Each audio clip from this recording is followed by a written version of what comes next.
I thought I'd make a video using one of my newer cameras. I never used this camera, so I've been experimenting with cameras lately. So yeah, I'm sitting in my main study. It is going on 7:10 Sunday night. Today is March the 6th, 2016. Is a Sunday night. And yeah, I'm sitting in my study experimenting with my cameras about videos using my big tripod. Usually I use my small tripod on my desk, but I have this big tripod. So yeah, so I wanted to first of all show that in my diary, March 2016, today I'm on, today I finished page 201. So tomorrow I will, Lord willing, if I don't die in my sleep, I will be on March 7th, 2016 on page 202. For those who know, I keep 3 online diaries in Diaryland, WordPress, and LiveJournal. And I've been writing there since 2001.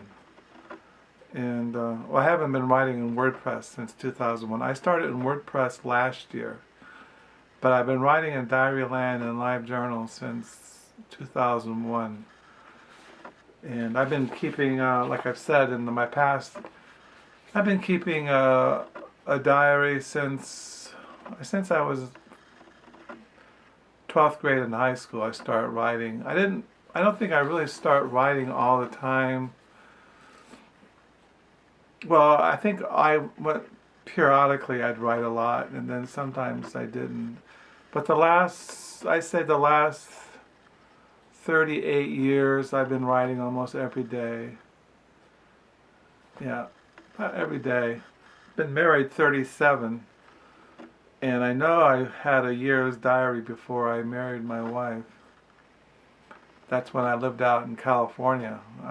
I lived out in Richmond, California before I came to Michigan to finish college back in '78. I went to a small Bible college called Reformed Bible College, which is now Kuiper College in Grand Rapids. We live here in Holland, and Grand Rapids is just about 25 miles east of Holland. We live right on Lake Michigan.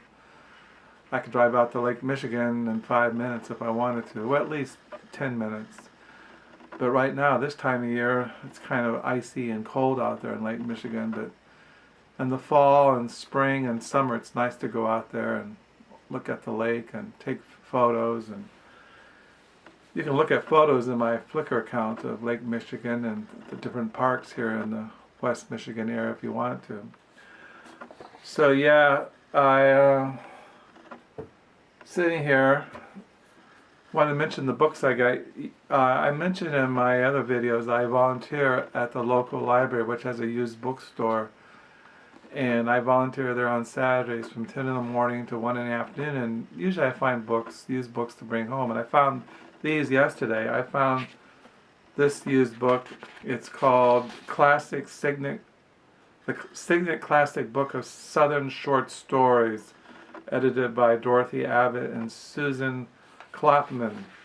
Yeah, there's so I got that classic book of Southern short stories. And I found an Emile Zola novel, The Ladies of Paradise.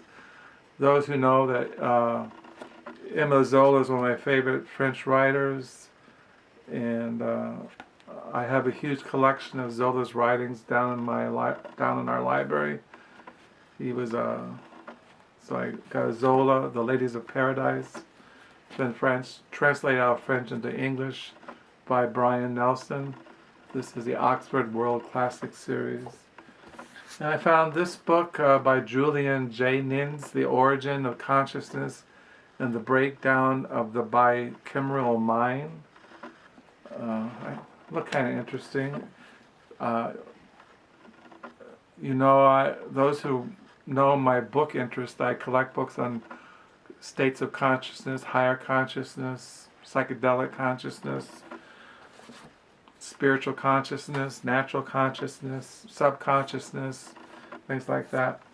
And I found this book of short stories by Nathan Englanger, What We Talk About When We Talk About Anne Frank Stories. I got this at the used bookstore yesterday. And I found this book. It's called The Republic of Mind and Spirit, A Culture History of American Metaphysical Religion.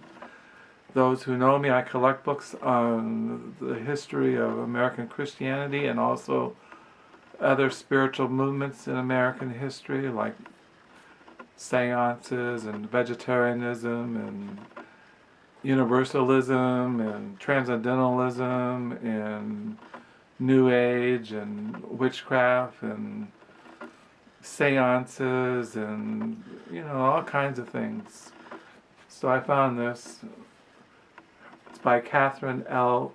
Albanese, Republic of Mind and Spirit.